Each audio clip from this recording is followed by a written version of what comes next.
Paper leak पर सख्त action mode में योगी। गड़बड़ियों पर लगाम के लिए परीक्षा केंद्रों के निर्धारण में बरती जाएगी सावधानी। सीएम के आदेश पर जारी की गई नई नीति, दायरा तय। प्रश्न पत्रों की छपाई और एजेंसी चयन को लेकर भी सख्त नियम। परीक्षा केंद्रों पर शिक्षक और अभ्यर्थियों को लेकर दिशा निर्देश जारी।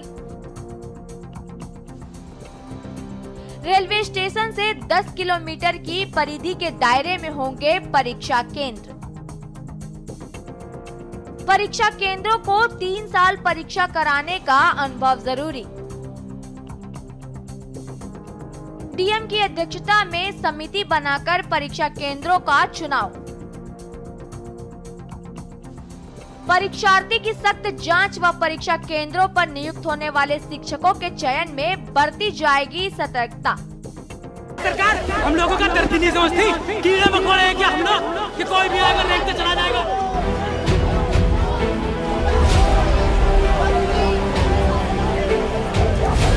नीट के बाद नेट की परीक्षा में गड़बड़ी ने छात्रों के भविष्य पर संकट खड़ा कर दिया है, तो वहीं एनटीए पर सवाल खड़े हो गए हैं।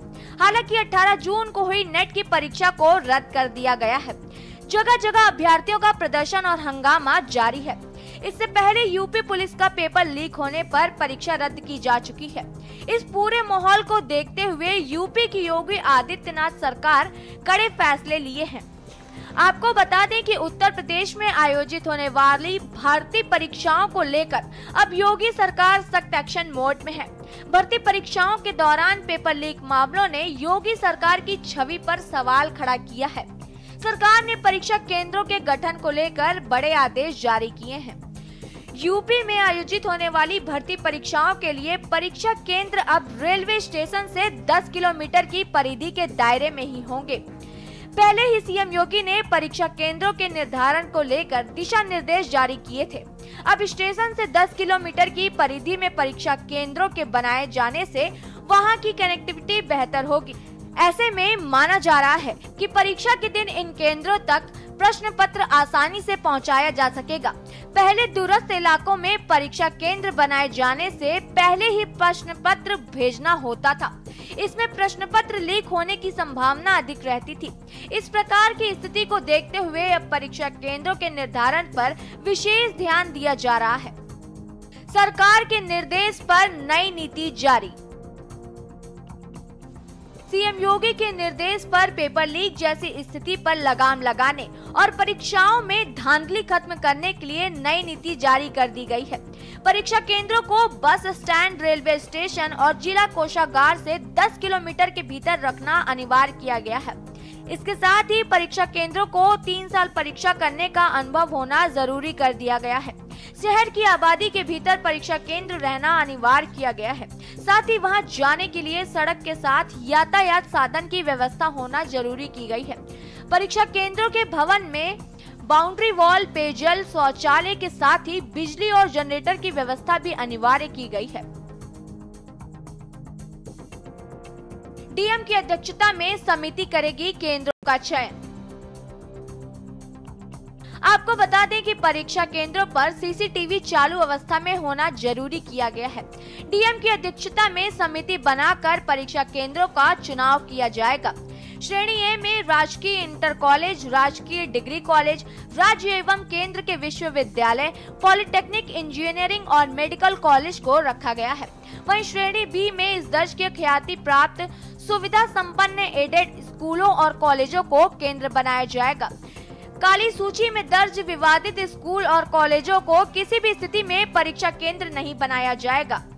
परीक्षार्थियों को अपने गृह मंडल के बाहर परीक्षा देने जाना होगा। हालांकि दिव्यांग और महिलाओं के ऊपर ये प्रतिबंध लागू नहीं होगा।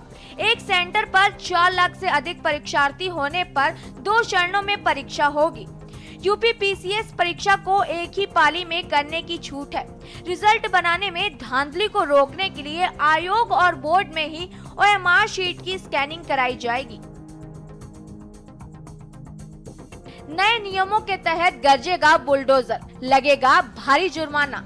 परीक्षार्थियों को अपने गृह मंडल के बाहर परीक्षा देने जाना होगा। दिव्यांगों और महिलाओं पर यह प्रतिबंध लागू नहीं होगा। एक सेंटर पर 4 लाख से अधिक परीक्षार्थी होने पर 2 चरणों में परीक्षा। यूपीपीसीएस परीक्षा को एक ही पाली में करने की छूट है। रिजल्ट बनाने में धांधली को रोकने के लिए आयोग और बोर्ड में ही ओएमआर शीट की स्कैनिंग। परीक्षार्थी की होगी पूरी जांच। परीक्षा को पलीता लगाने वाले मुन्ना भाइयों पर लगाम लगाने के लिए परीक्षा देने जाने वाले अभ्यर्थियों पर अब कड़ी नजर रखने का निर्णय लिया गया है।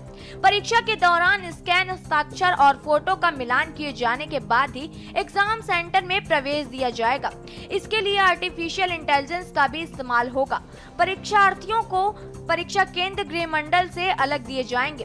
परीक्षा केंद्रों का आवंटन रैंडम आधार पर होगा। वहीं परीक्षा केंद्रों पर नियुक्त होने वाले शिक्षकों को एग्जाम हॉल का आवंटन अब पहले से नहीं होगा। शिक्षण कार्य में लगने वाले शिक्षकों को परीक्षा शुरू होने से 30 मिनट पहले बताया जाएगा कि उन्हें किस हॉल में ड्यूटी देनी है। साथ ही परीक्षा केंद्र पर 50% स्टाफ दूसरे संस्थान से तैनात किए जाएंगे। परीक्षा कार्य में लगने वाले शिक्षकों और कर्मियों को कोई भी इलेक्ट्रॉनिक और कैमरा डिवाइस लेकर जाने की अनुमति नहीं होगी। परीक्षा की हर पाली के लिए कोषागार से प्रश्न पत्र और आंसर शीट अलग अलग ले जाए जाने का निर्णय लिया गया है। प्रिंटिंग प्रेस के लिए गाइडलाइन। वहीं परीक्षाओं के प्रश्न पत्र छपाई करने वाले प्रिंटिंग प्रेस को लेकर भी गाइडलाइन जारी कर दी गई है।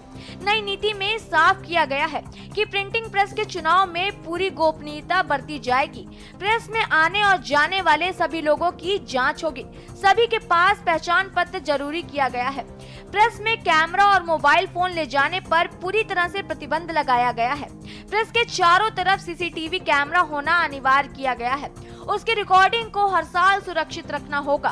परीक्षा आयोजन कराने वाली एजेंसी के चुनाव में भी पूरी गोपनीयता बरतने का निर्णय लिया गया है। हर परीक्षा के लिए 2 या अधिक सेट में प्रश्न पत्र तैयार कराने का फैसला हुआ है। हर सेट अगले एजेंसी से तैयार कराकर छपवाया जाएगा। परीक्षा से 5 घंटे पहले तय किए जाएंगे कि किस सेट का पेपर परीक्षा में इस्तेमाल होगा। स्पेशल डेस्क के न्यूज इंडिया।